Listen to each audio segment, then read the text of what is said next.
In the midst of sex, drugs, the seedy side of the City of Angels, and the glamour and decadence of Hollywood fantasies, a group of school friends drifted into music and invented their own sound and look as day-glow paint freaks with a lot of funked-up style. This is the story of the Red Hot Chili Peppers phenomenon.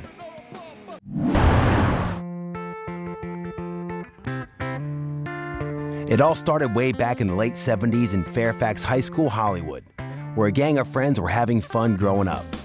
They didn't know it at the time, but four of them, Anthony Kiedis, Michael Balzery, Hillel Slovak, and Jack Irons, were destined to become the Red Hot Chili Peppers.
Jack Irons and Hillel Slovak played together in bands since the age of 13. Jack was from a regular family and had a drum kit at home. Hillel, meanwhile, had been born in Israel but moved to LA when he was 5. At school, the pair bonded over a love of Kiss, before their interests turned to bands like Led Zeppelin, Queen, and Jimi Hendrix, whose unique playing style was a massive influence on Slovak. The pair formed their first band, Chain Reaction. Basically, it's a high school band, and they just formed the tail end of the punk thing. And I don't think there's anything that serious about being in a band. There's more like, in fact, when it initially formed, it's more of an art kind of band, really. It wasn't like I don't think any sense kind of direction of going in. That was mainly sort of Jack and Hillel, and then eventually Flea kind of linked up with them. But at that time, Anthony wasn't in the band. The energy of punk's what sparked him into getting the band together. LA had a very good punk scene. There's bands like Black Flag going, who's like an amazing band. And there's also the bands like Minutemen, there's loads of other bands who are not so strictly punk bands. They have like, there's almost like, in the Minutemen, there's like a little almost funkiness about them. They were also quite interested in jazz music. I mean, Flea was a huge fan of Dizzy Gillespie. Mike Balzery, known as Flea amongst his friends, grew up enthralled by classical and jazz music, in particular bebop. Originally a trumpet player, Flea was proficient enough to earn himself a coveted place in the LA Junior Philharmonic Orchestra before he switched to learn the bass.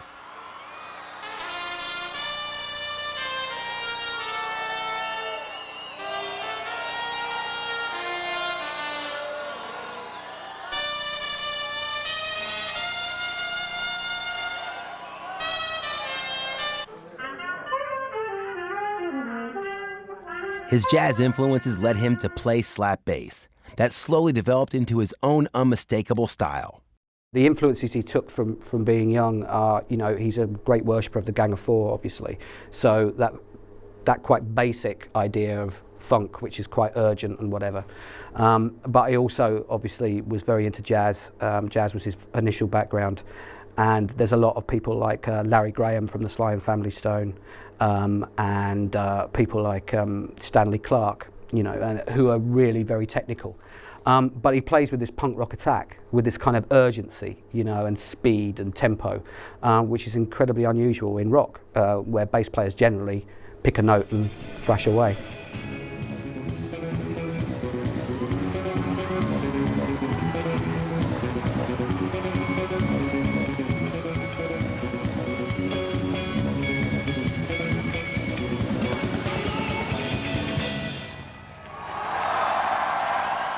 Anthony moved to LA at the age of 11 from Grand Rapids, Michigan, to be with his father, John Kiedis, an actor who preferred his stage name, Blackie Dammit. Dad dealt in illicit and explicit and illegal businesses of many varieties. But he was a good dad, you know, he was my hero when I was a kid. He was a wild man, you know, he was kind of like the king of Sunset Strip in the late 60s and early 70s in sort of catering to the needs of the rock stars of that era. And so I lived in a world that contained lots of naked partying girls, lots of drugs, lots of loud music, lots of late night parties, lots of fast cars, and lots of Bulgarian albino midgets. Couldn't get them out of our house. His dad was a B-movie actor and moved the family out from Grand Rapids in Michigan to LA, and that Anthony Kiedis' initial ambitions were actually in acting. And he used to get Anthony these little kiddie child parts. And there was a particular incident where Anthony appeared in a movie with Sylvester Stallone called Fist.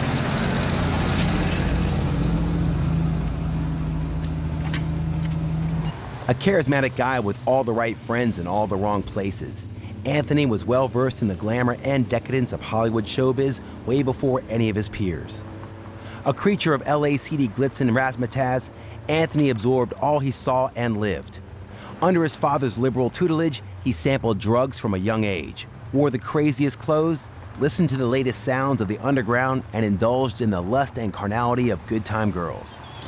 The future singer later claimed he had smoked his first joint before his 12th birthday and lost his virginity soon afterwards to his father's girlfriend. He had all the attributes of a rock and roll frontman.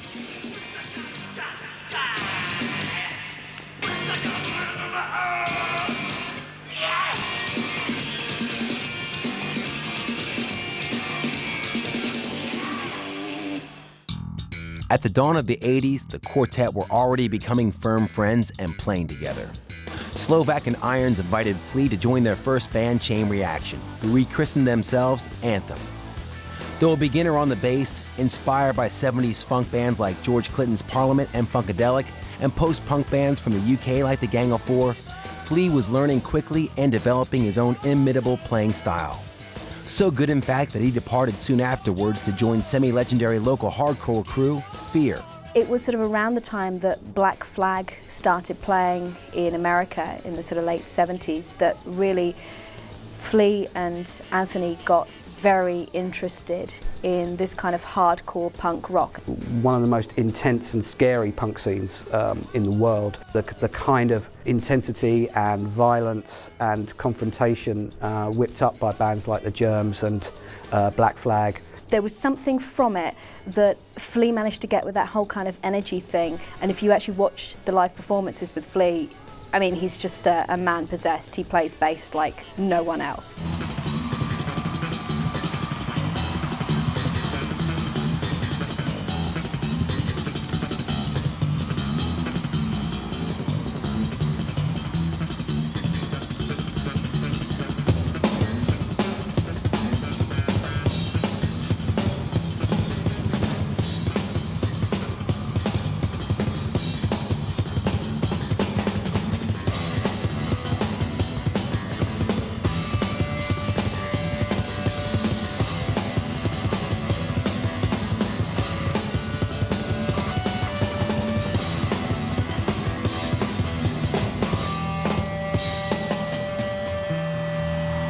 One of Flea's friends, who was a promoter in one of the clubs in LA, asked him to put a band together to open up this particular night he had, and he'd been jamming with his friends and also with Anthony Kiedis, who had previously been the band's announcer, you know, when they were playing.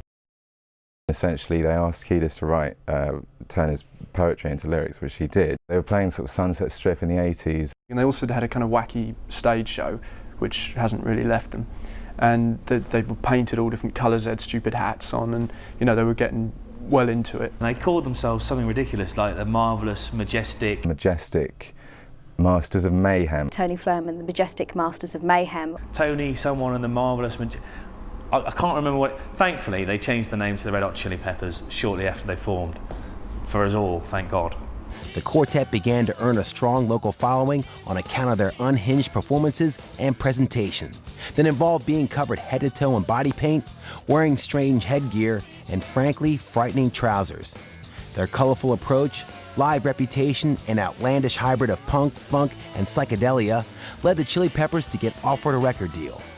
The Red Hot Chili Peppers initially were almost like a sort of a joke band. They just really got together because they wanted to play on stage. They wanted the girls, basically, and they were starting to get quite interested in the drugs, or at least Hillel and Anthony were. And they went on stage, got to play some strip clubs and stuff, upstage the strippers by wearing the infamous socks on their nethers.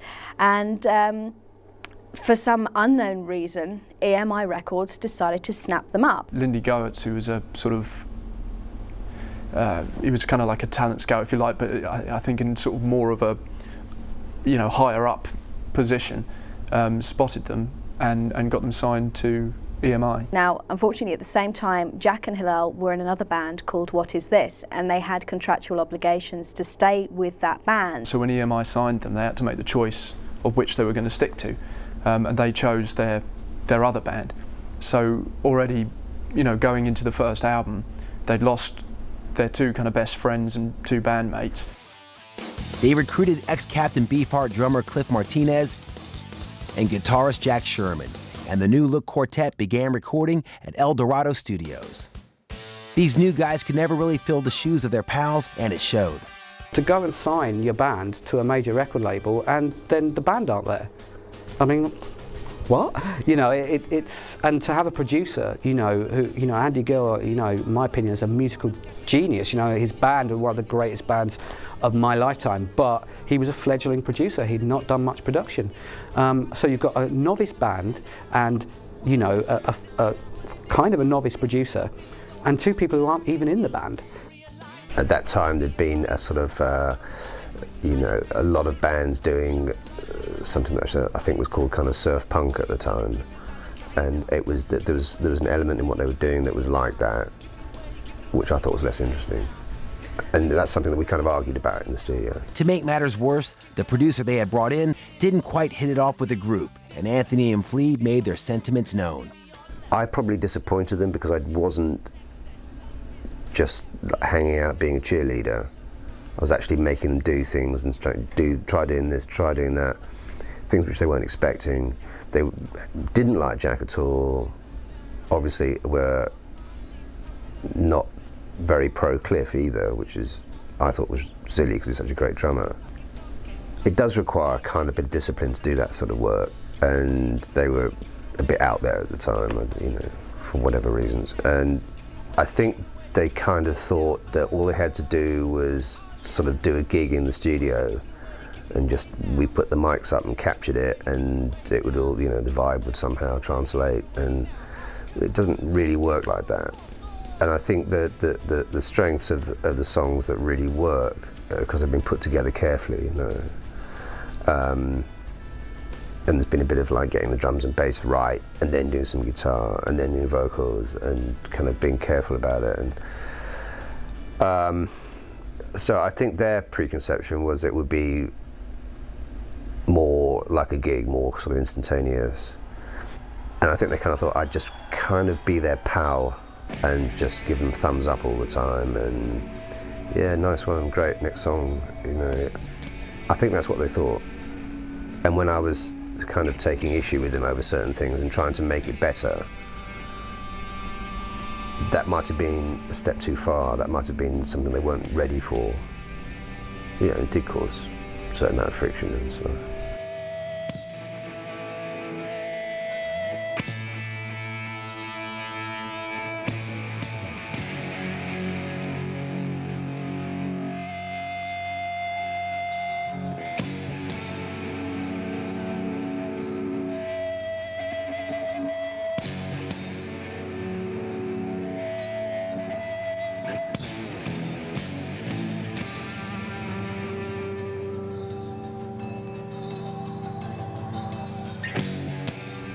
The sessions were heavy going.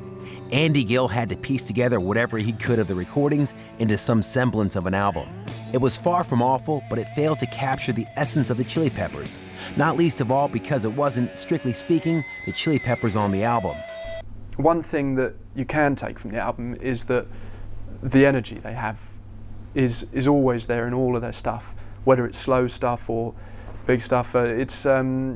they do have a very strong sound and style and energy. The sound of it's really weird, the songs aren't that great, but they're doing something very, very different. And I think anybody listening to that record must have thought, well, maybe it's going to take a bit of time to get this together, because they're actually reaching out to something people haven't really done before. I mean, yes, there have been antecedents to their sound. The Gang of Four have been in the ballpark, but the Chili Peppers are going somewhere very, very different with it. They're kind of creating this musical mishmash, and Andy Gill had tried to pull that into some kind of semblance, but it wasn't their best work, although it was laying down the bare bones of what the Chili Peppers were about. It's a group fumbling towards a sound, going somewhere where nobody's ever been before. But what makes them survive is the record labels are much cooler then. They didn't drop stuff straight away, they're a lot more patient. And in fact, they had this really great live show as well, so this reputation kept them going. They put them on the road and they started building up in the clubs. It was a long process. I mean, getting the deal happened very, very quickly for them, but to actually make it took a long time. You know, there was a lot of spade work had to be done. Flea, for one, was devastated that the band had failed to make a classic debut album. Freaky Styley, the next offering, was to be their debut album proper. Contractually released from What Is This, Slovak rejoined the band in time to hit the studio with the funkmeister himself, George Clinton, producing. Clinton was the master of crazy-ass funk rock and a pioneer of musical eclecticism and strung-out jams. He and the Chili's had an obvious and immediate artistic connection. George Clinton did the exact opposite to Andy Gill, being from an exact opposite background. He you know, acknowledged that they were great musicians, but also saw that they were young boys who wanted a laugh. And you know, he said, right, come on, let's go into my studio, let's have a party. Oh, and by the way, I'm inviting Maceo Parker and Fred Wesley. You know, I mean, can you imagine, you know, you're still in your teens, you're only just learning to play. You know, James Brown and George Clinton's backing band are suddenly jamming with you, you know, and you know, giving you the confidence to believe that you're actually worthy of that. It must have been, you know, a really extraordinary experience for them. And certainly, you know, when I interviewed Anthony Kiedis, and you know, his eyes kind of lit up at the memory of it. I think that, you know, the Chili Peppers are great musicians, and that's actually quite apparent on the first record. But on the second one, you can tell that they're really getting into that, and I think that they'd be in their element if they were working with George Clinton and getting the opportunity to get in some very deep grooves. I mean, essentially not commercial.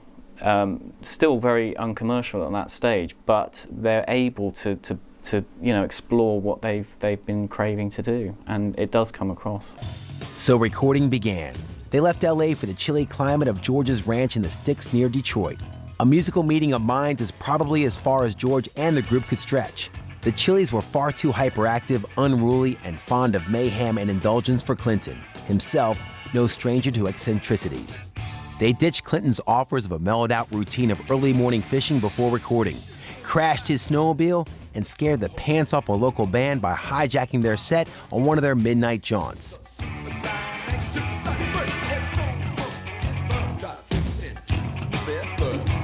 Clinton moved the raucous band to a flat in Detroit City. They were allowed into Clinton's Universal Sound Studios only if they were on their best behavior. Fortunately, such tactics brought decent results from the unruly foursome. Well, Freaky Styley is closer. They've been on the road a lot, so you can hear that there. The band's obviously like learned how to play together more. The thing about playing funk, you can't just play it. You know, it's something you have to learn. It's difficult. It's not like playing punk rock, which is like chugging guitar and letting go. Funk's like a groove. You have to learn the groove, and I think being on the road helps there. But it's all, I mean, George Clinton does, and the record does sound better than the first album. But I don't hear a lot of George Clinton on the record. I don't think it doesn't. You don't think, wow, that sounds loads like Parliament Funkadelic, because George Clinton's work on the record is. He's there. He's done something to the band to make them sound better. I think when George got involved, he basically kind of understood what they were doing and kind of tied them down a bit to essentially what they were getting at. And as a result, I think that he kind of puts choruses into the music. He develops a much deeper kind of groove to the band, you know, and the band really sort of come alive for him, I think. They're getting their feet on the ground, and again, you have to be underlying how patient their record label were, because nowadays you get 2 singles and you're out the door. You know, we're 2 albums in, no sign of a hit record, no sign of the scene appearing, and the label's still prepared to give them another album. But one thing to also note, at the time of making this record, is half the budget was spent on drugs. So this was obviously starting to set in and become something of a problem, which it would later develop to be a big problem. Still hard at it on the LA scene, band manager Lindy Gertz started to line up out-of-town gigs to make them more than just an LA oddity. They had over a year of touring ahead of them. They played a couple of dates with Run DMC, then they started headlining nationally, before heading to Europe, where they played a clutch of shows, hitting the UK for the first time. Much to Flea's relief, Jack Irons accepted the invitation to rejoin the band. Well, they built a reputation of being like a very over-top live act, and there's plenty of sex going on. And I think in the early to mid '80s, it was fairly sexless in it, pop music. You look at New Romantics, and they're not very sexy. There's no dirty sex going on there. With the Chili Peppers, there was plenty of that going on and off the stage. The songs are about sex, every single type of sex. It's a key part of the whole persona, is sex and energy, good times. It's what the Chili Peppers thing's about. Not very clothes, like waving it all out. I mean, that was very important to the Chili Peppers thing. It's the dirtiness of funk, the sexuality of funk, mixed with the frat boy mentality of growing up as a white boy in Los Angeles. And yeah, it's a fairly potent brew, and it's one that was working. If you listen back, no matter what album it's from, you can always get that sort of great, exciting energy from them. It's just, it's never been focused at this point in their career to where it should be focused. The band now went in to record their third album, Uplift Mofo Party Plan. They started rehearsals in EMI's rooms on Sunset. The first day they arrived, with only 5 completed songs, producer Michael Beinhorn hit the roof. Extensive touring had taken its toll on creativity, but Beinhorn made them shape up, got them into a routine, and generally imposed the structure they really needed at this point to get the album done. They needed someone to say, look, okay, you're pissing away, thousands and millions of pounds of major record company money, and you can't keep doing this. You will just get dumped, and you'll be, regretting it for the rest of your lives. Get in there, write some goddamn songs, make an album that makes some form of sense, and stop twatting about. And they obviously respected him enough to hear this and do it, which I don't think makes it, a classic album by any means, but at least with something like Fight Like a Brave, for example, you got it.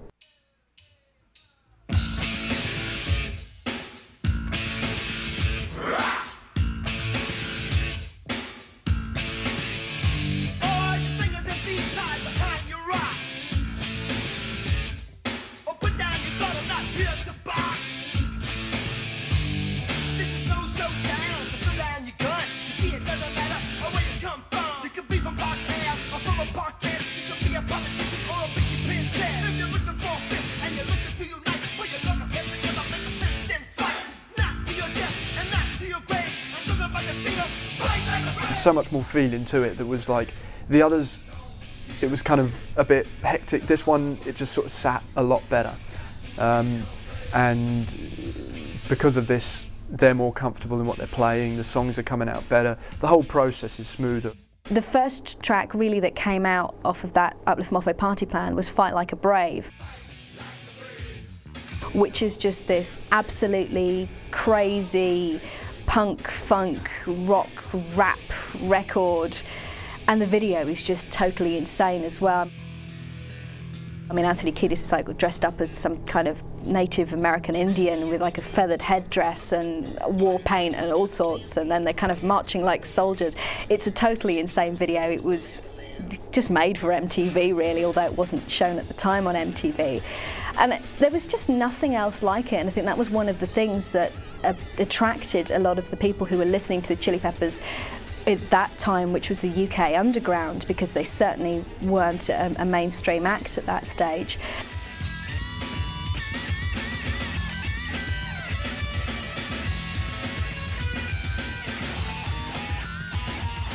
There is still that underlying pin of the drug problems, which, perhaps might fuel the kind of wacky side of it a little bit, or a lot even, but at the same time it's taking away, causing underlying problems between different band members, and generally just causing havoc.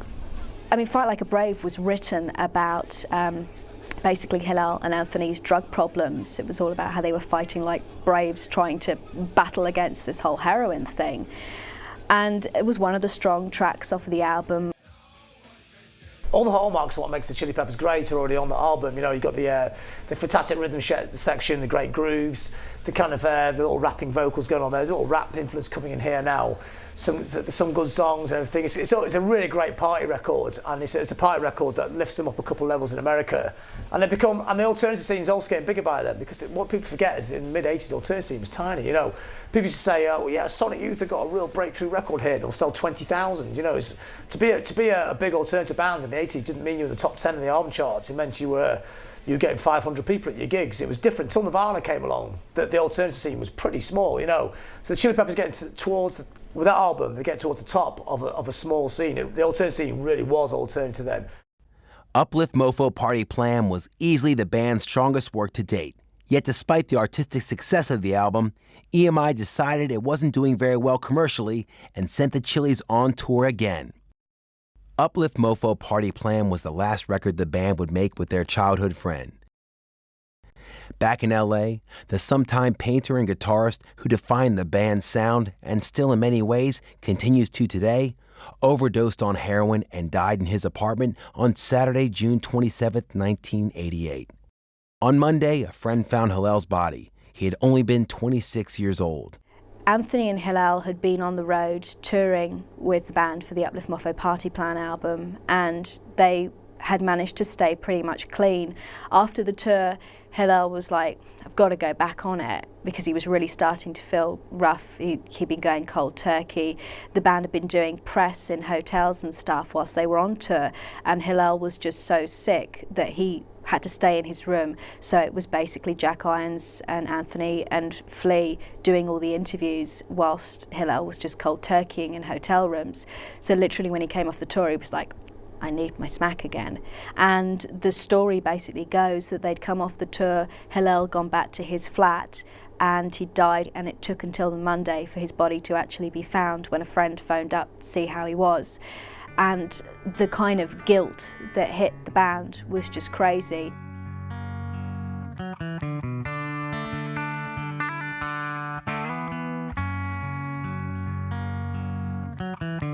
I think people generally assume that, you know, that happens and then they say, right, let's clean up our act, let's, you know, get on with this. But in fact, it ended up spiralling Anthony Kiedis worse and worse into heavier and heavier drug use and denial about the drug use, which continued up until 2000, which a lot of people think that he kind of stopped that back in the early days, but it didn't. It kept on rolling.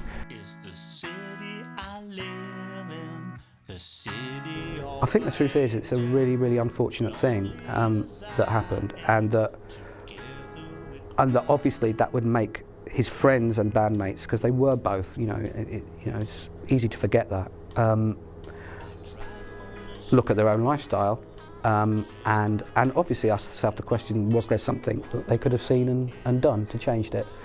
But the truth of the matter is, you know, that is the risk you take when you sink into that drug lifestyle. That is the risk everyone takes. They may not wake up the next day.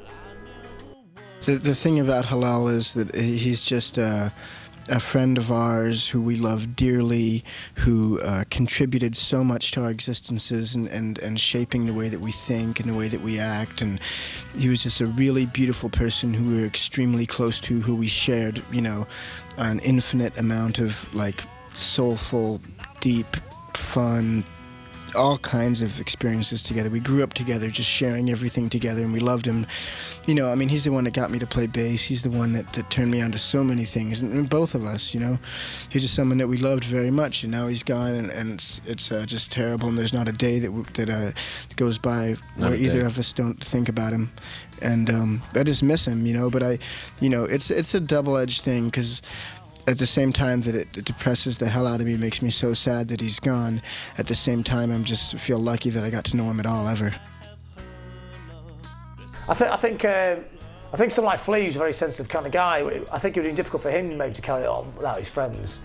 But I think Anthony seems like a guy who's like, who knows he's a star. What else is he going to do? He's not going to deliver letters. I mean, since he was 5 years old, he's been living in this kind of crazy life in LA with his dad. He's in Starland, he's not going to go, all right, I better stop and just go back to the real world. The real world for him is being in a band, touring the world with a crazy, chaotic kind of lifestyle. I think for Flea, because he came from a different kind of background, it must have been a bit more difficult for him to handle. The death of Slovak had understandably cast a long shadow over the others too. Jack Irons appeared to be in a state of shock, so traumatized that his family eventually admitted him to a psychiatric clinic. 6 months later, sitting in his pajamas in a mental institute, he received a call from Joe Strummer, who woke him from his reverie, and soon he was touring with the legendary Clash frontman. For Flea, these days were bittersweet. The birth of his first daughter, Clara, whom Hillel had predicted would be a girl, meant his happiness was tinged with sadness. There is no escaping the cycle of birth and death, and no doubt the new life reassured Flea that all was not lost. Perhaps the death of Hillel and the shadow he cast would have been the end of the band if they hadn't found some newer, younger blood. Initially, there seemed no possible replacement for their friend, friendship being at the heart of their magical essence. But then, as if sent from Hillel himself in the heavens, along came 19-year-old John Frusciante.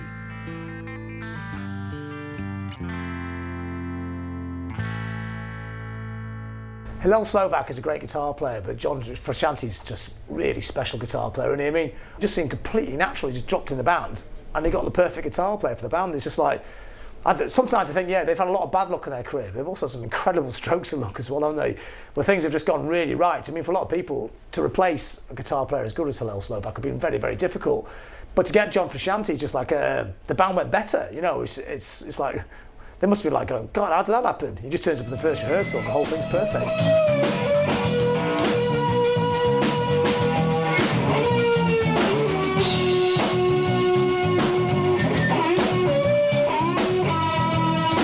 I used to be like, in 7th grade, I would walk into music stores and just, everybody would think I was an amazing guy because I was about this tall and I could play all these Hendrix songs. Oh, really? Yeah.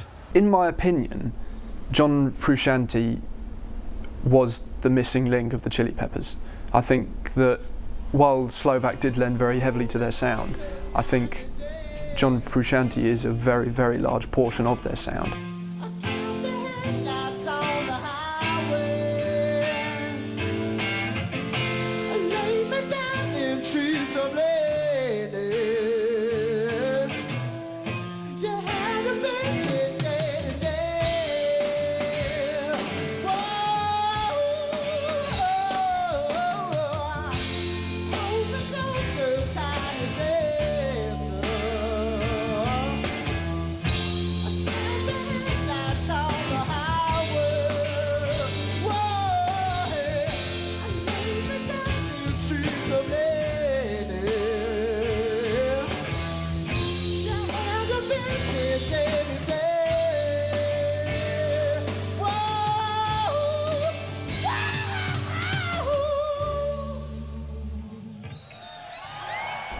You know, he's such an amazing talent that when he plays with the band, that's when they're at their best. To complete the foursome, they still needed the right drummer, so Anthony and Flea started the arduous task of auditioning. After seeing all the wrong people, in walked giant-sized Detroit native Chad Smith, a man who a friend had described as fond of eating drums for breakfast. He strolled into audition for us, and we took one look at him and went, we don't think so. And then he sat down and he proceeded to, you know, blow the sockets out of our bones.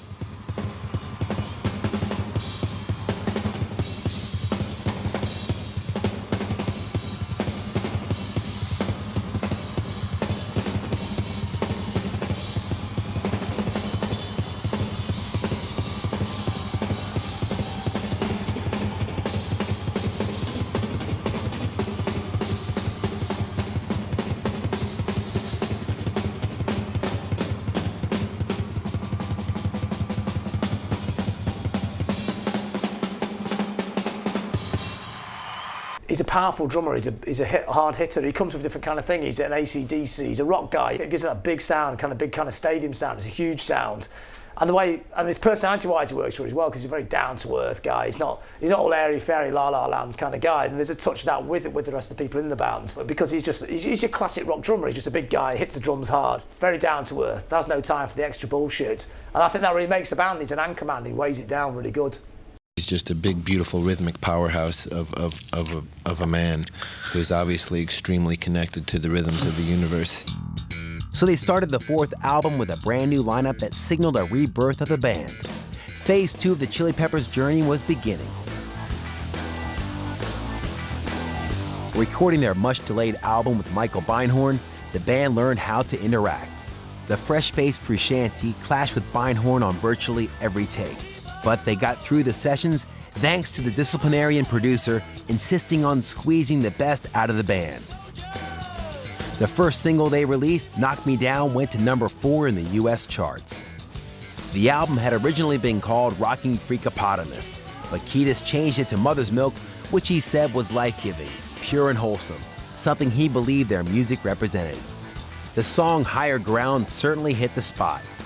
MTV America sprang to their feet, cast their couches aside and threw themselves around the room to the funk, punk, thrashy mayhem of the Chili Peppers' kinetic take on Stevie Wonder's hit. It was a visual and oral assault on the senses as the gang virtually jumped out of the video and into the living room. I think they took it to a new audience. I think a lot of the kids that were listening to their version of Stevie Wonder's Higher Ground probably hadn't heard the original and just assumed that it was a Chili Peppers track because they have made it their own. And I think it does show how much of an impact some of those kind of early funk and Motown classics have actually had on the Chili Peppers sound.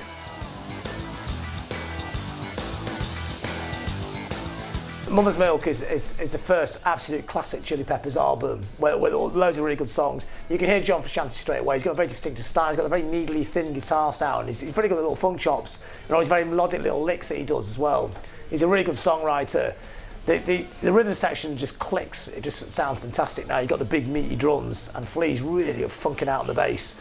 So there's a lot of confidence, a lot of space for Anthony to go off on his raps, but he's also singing a little bit here as well now. So there's like little choruses going on. So the songwriting is really spot on. This is the first Chili Peppers album to break into mainstream. It's the one that, I mean, they've been close before, but this is the one that gets them really big. You know, this is the one that takes off and they become a big band. The band was reborn. They started the Mother's Milk Tour on September 9th, 1989 in Seattle. The tour was characterized by indecent exposure, Anthony busting his ankle, and Flea's new fetish for underwear, which alternated between disposable nappies and his own underpants. They went down a storm. The Red Hot Chili Peppers.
The amazing thing in a way was that Mother's Milk had left them really poised to do what they then did.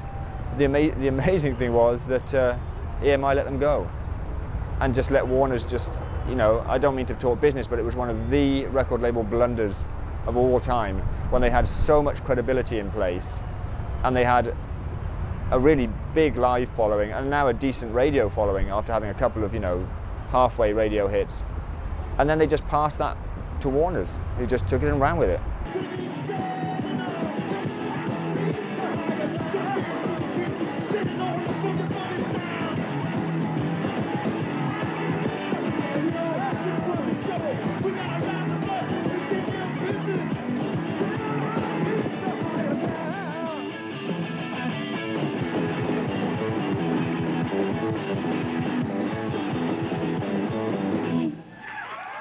If there was anyone able to truly capture the Red Hot Chili Peppers' essence on record, it was renowned producer Rick Rubin, whose services the band enlisted. The first thing he did was change their surroundings. He holed them up in an old mansion in Laurel Canyon, a place reputed to be haunted, and allowed the quartet to communally explore their musical talents and imaginings. Rubin allowed them to unleash their spirit within the usually stodgy atmosphere of a recording room. He inspired them to have fun in the studio again.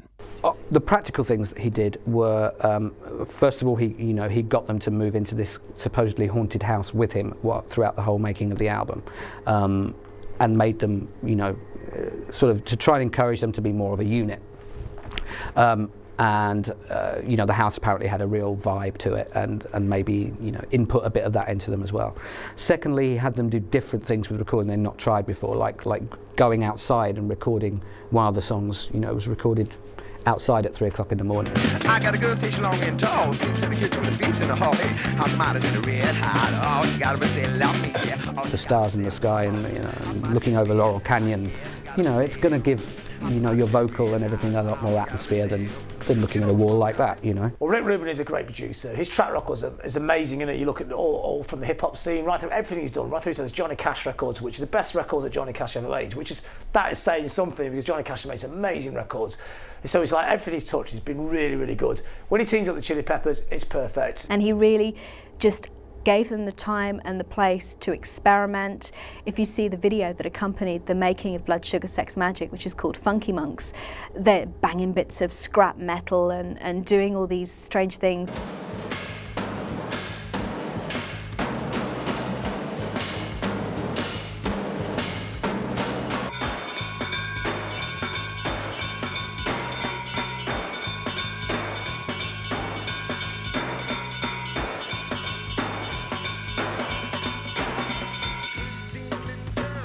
You guys played it great, but Flea, split the difference there. Come in a little bit, okay? The whole thing blossoms. Mother's Milk, great record, gets them onto just about on the edge of the mainstream. They're big now. They get Rick Rubin in, and suddenly you got like a huge record, multi-million-seller record. The Chili Peppers were, prior to Rick Rubin, very much set up to be a live band. It was very frantic. It was more about energy and notes per minute than it was about songs. Frankly, there weren't really many songs, which is why they had to, they were most famous for a Stevie Wonder cover prior to that. And what Rick Rubin did with them, and what he does with everyone he works with, is he amplified the good bits and cut out the crap bits. And you can see him in action doing that. He made Flea from this frantic, punk funk slap machine into someone who was playing these beautiful melodic lines and playing simple lines, sometimes not playing at all. We're gonna go. See that? That should be the vibe, like what you just. Yeah, it is so hard because there's so little time in each thing. But just keep them really simple. Ba-dum, ba-da-dum. Okay. Ba-dum, ba-dum. Okay. Top or bottom? From the top. And it's something from which they've never looked back. And it's an incredibly different band. They wouldn't have had anything like the commercial success they've had without Rick Rubin. I have no doubt about it. He did something which I think, is their eureka moment. I honestly do. There were notebooks lying around of Anthony Kiedis' lyrics, and Rubin did a rude and nosy thing and started poking around in them to find out what he'd been writing, and found one particular lyric and was really struck by it, and said to Kiedis, well, have you got a tune for this? What's this? This is great. This is the one. And Kiedis is like, oh, it's really kind of emotional and introspective and confessional, and I think they'll just laugh at me. It's just whatever. And he's like, no, this is the one. This is the one. I think this is great. I'm going to make you come out and sing this to the rest of the band. And he walked out of there and he sang Under the Bridge. to the rest of his band, thinking that they might turn around and go, pfft. And instead they were like, you know, in tears and saying that's just the most beautiful thing you've ever written. It's at this point that the Chili Peppers start sort of writing songs, you know, as conventional songs. But the best thing about this is that they still retain that jamminess and that energy. They've still got that, and but we're starting, even as far back as this now, we're starting to get the sort of Chili Peppers that we'd know later on, that kind of chilled out Chili Peppers. They're starting to appear in places on Blood Sugar Sex Magik, but I think that was the album they needed to make to sort of firm themselves as a major force.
It was just this moment of chance almost, which allowed Kiedis to see that his bandmates, you know, didn't require him to be Mr. Macho, Dick at the front. You know, that they accepted him on different levels to that, and that they were all ready to grow up, and they were all ready to write songs with tunes, and they weren't frightened of everybody putting their lighters up or whatever they were going to do to it.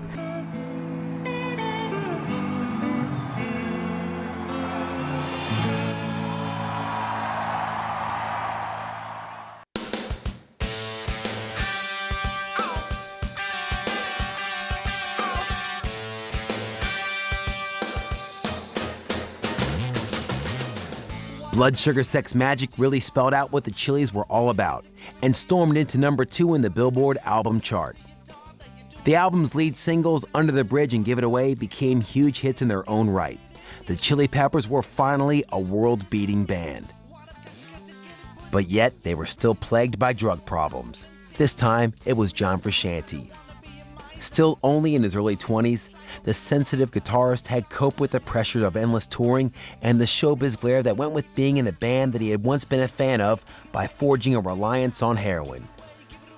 And in 1992, during a Japanese tour, announced his departure from the Chili Peppers. It's just the ultimate party band. That's the whole thing about it. They were a party band, but sometimes the party gets out of control. You know, you're drinking, you're partying, you're shagging, and it's great, and it's really good fun, but then you're doing a bit of coke, and you're doing a bit of heroin, and you do a bit more heroin, and a bit more heroin, and then suddenly you're just like this ravaged mess.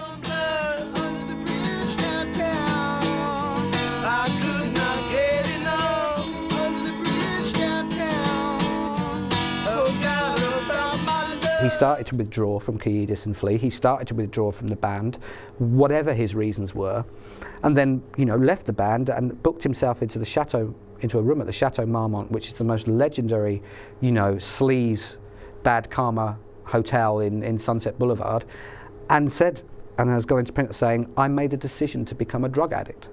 And he sat there for however many years it was, and tried to kill himself with drugs until all his teeth dropped out, until his arms were covered in scars, burns, and until he was in hospital, you know, inches away from dying. And you know, and he explains that it wasn't for the same reasons that the likes of Kiedis and Flea and Slovak became drug addicts. You know, as having a good time, you know, being out, being sociable.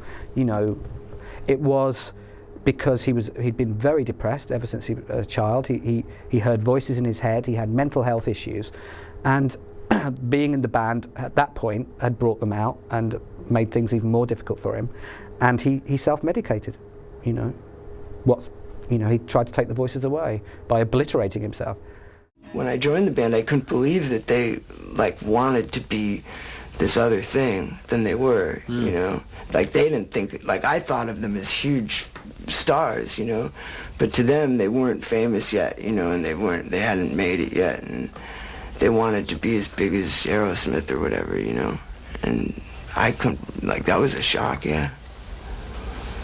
But it didn't bother me. I was happy as hell. But I hoped that we would stay at the level that we were at in popularity. It had never entered my head. It was never a thought that went through my head that said, people are going to buy this and listen to it. A lot of people all over the world.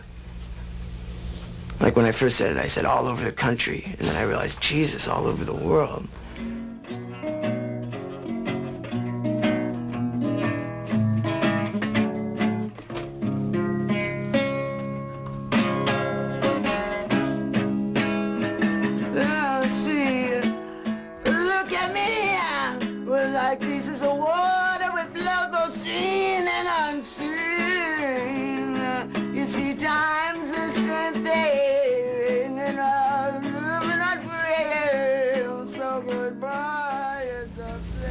You know, and that's the way. I don't think that death is a big deal. I don't care if I die right now. It doesn't mean I'm self-destructive. I really love life, and I think that's the only way to love life. Okay, you want me to say something soulful? Drugs. I'm a junkie, and I love shooting up, and that means I'm self-destructive, and you know, is that good enough? I don't know. Did you feel it was a true statement, or? Yeah. Oh. He was holed up in this motel room, just like in this kind of weird twilight zone, just doing all the heroin. Completely got lost in that kind of world. And you can't blame the kid. He's only a young kid. He's only about, even then, he's only about 23, 24. He's gone from being a nobody right into like the band that's broken huge across the world. That's a tough break from the outside as well. He's got caught up in all the lifestyle. Well, you would, you know. It's like anybody. It's like people always sneer it's vicious, but he was 21. You know, it's there on a plate. You're going to take it. You don't understand what it's going to do to you. You think you're indestructible, and John Frusciante luckily found out just before that he wasn't indestructible. You know, he was on the way to like Hillel Slovak. You know, to lose one guitar player is a tragedy. To lose two is just like, my God, what's going on here? You know.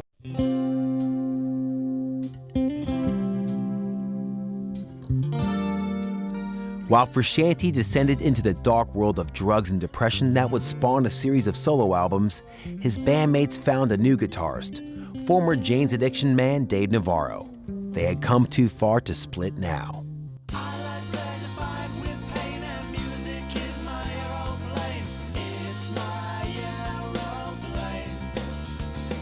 Dave Navarro I mean, the Chili Peppers keep getting great guitar players. There's no two ways about it. I mean, they've got a good ear for what sounds good. Dave Navarro was a completely different kind of guitar player. He's like a much heavier guitar player. I mean, he's from Jane's Addiction, who are a great band. In some ways, the fellow travellers of the Chili Peppers. There's an intelligence there. There's an experimentation there. There's a mashing different styles. They're both equally key LA bands that period to kind of sum up the music scene in that city. So he was like the obvious choice for the band, really. I mean, they got the guy that's, you would never think they'd get him, but he's the obvious guy to come in and step in.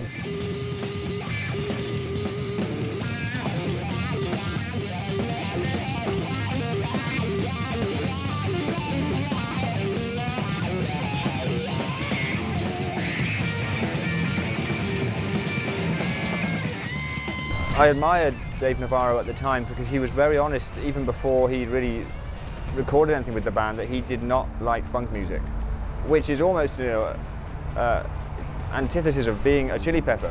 It's not to say that Navarro is a two-dimensional player. You know, he's very well versed in many different forms of music, but funk is certainly not his first love, and I think that really showed. And I think he takes a more structured approach to composition and playing, which didn't necessarily fit with the Chili Peppers' way of doing things. But also, having said that, the Chili Peppers is probably a very hard gang to join. You know, as any group like that who've been so close-knit for so long. And they're all good guys, but I don't think that was a good personality match.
People look back on One Hot Minute's not been the best of the latter period Chili Peppers records, but it's actually some really good moments. I mean, Aeroplane is a really fantastic song.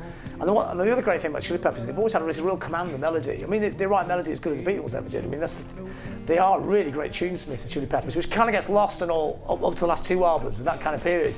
People looked at them as the kind of frat boy humour, you know, the party bands, great grooves, great band, great fun to go and see live. This kind of really mad sense of humour kind of thing going on. But people forget they actually write really great tunes, and Aeroplane's got a really fantastic, beautiful melody in it.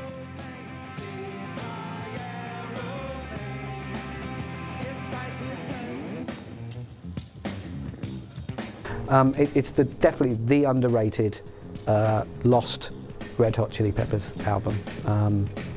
Except for the fact that I think it was like #2 in Britain and #4 in America. So everybody sort of says, well, it's flopped, but it just totally didn't. It's a really, really great multi-textured, multi-layered record, which did take things on from Blood Sugar Sex Magik to Californication.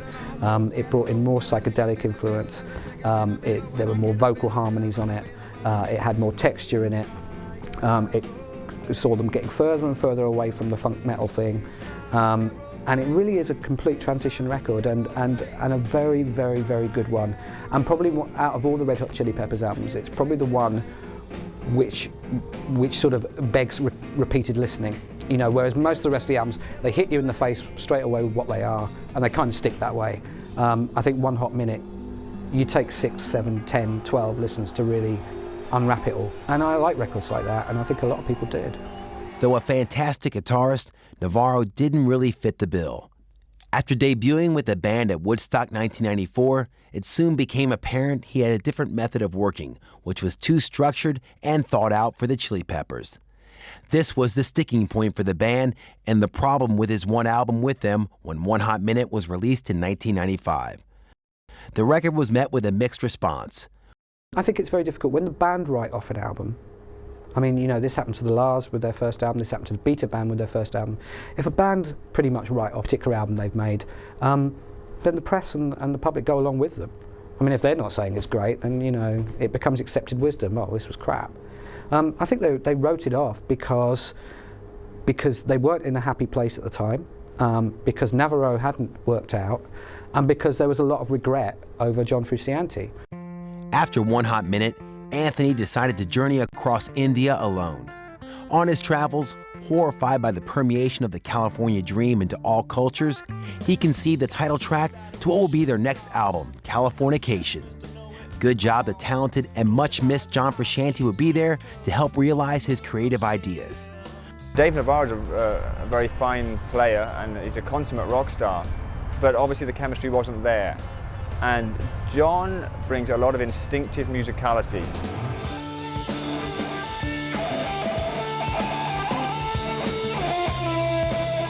And John's playing is very kind of free form, and he uses a lot of clean tones which you wouldn't necessarily associate with a high energy band like the Chili Peppers.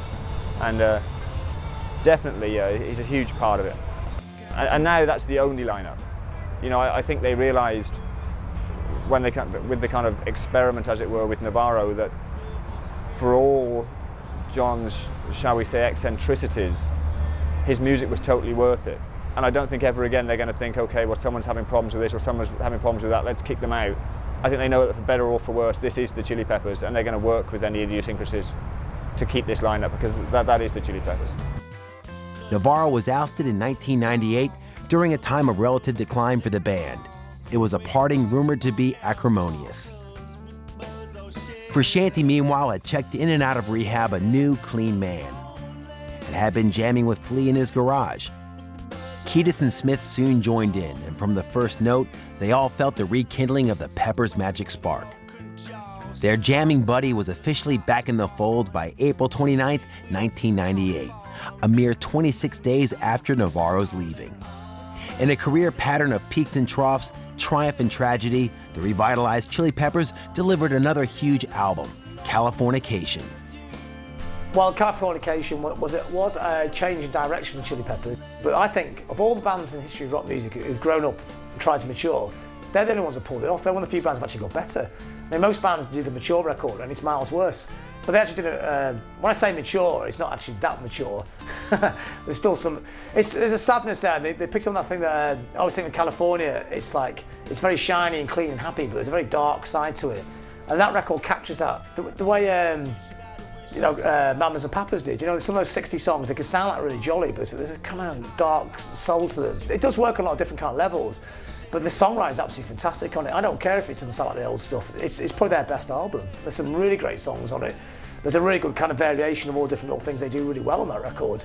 You know, you can hear bits of Fugazi in there. You can hear bits of 60s pop music and melodic stuff. You can hear Beach Boys in there, the Beatles in there.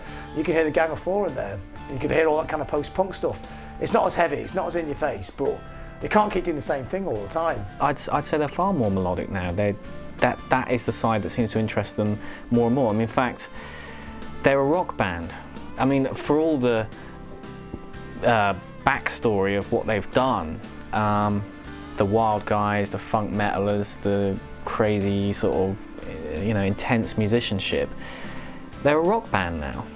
It's got funky elements in it, it's got moments of dazzling musicianship, and their influences are still there, but they're a rock band, a rock and roll band. The band hit the road and toured arenas and stadiums of the world as Californication sold in the millions. To date, 13 million and counting. Problems such as drug addiction and ego clashes that had followed them were now a thing of the past.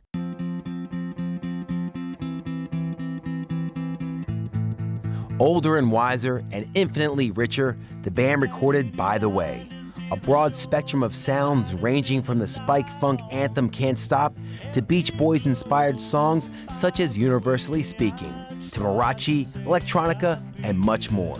It was the first time the band had been truly clean in the studio, and it showed. I think By the Way is just brimming full of brilliant ideas, brilliant songs.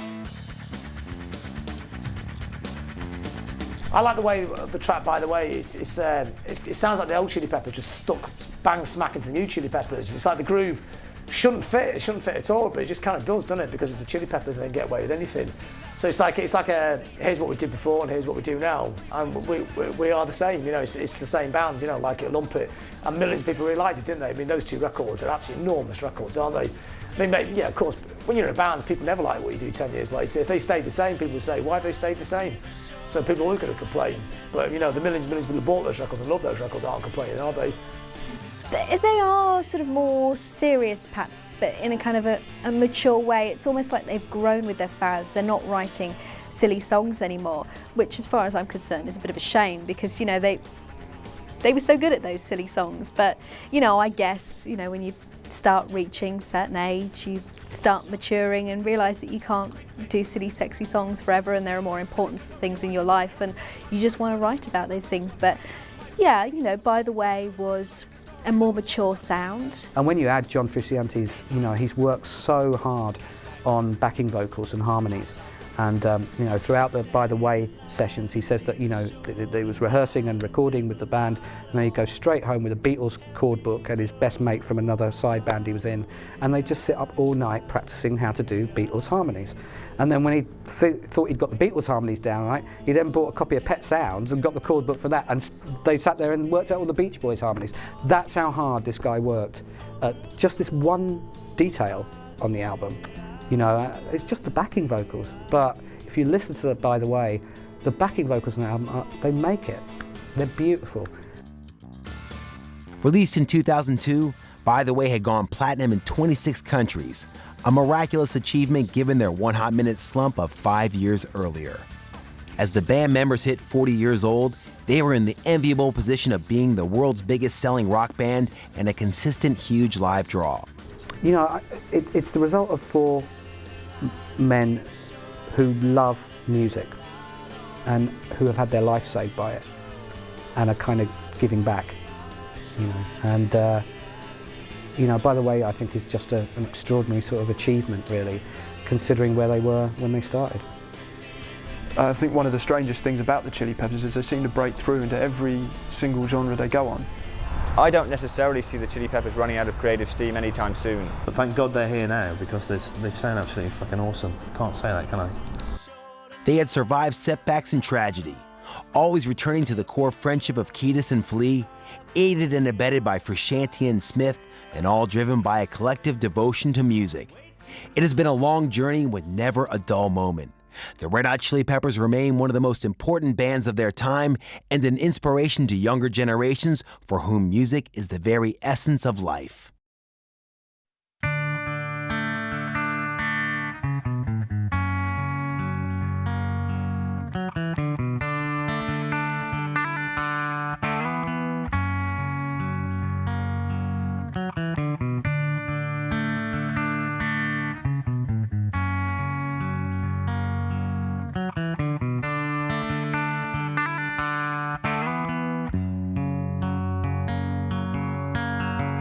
Sometimes I feel like I don't have a partner. Sometimes I feel like my only friend is the city I live in, the city of angels. Lonely as I am, together we cry.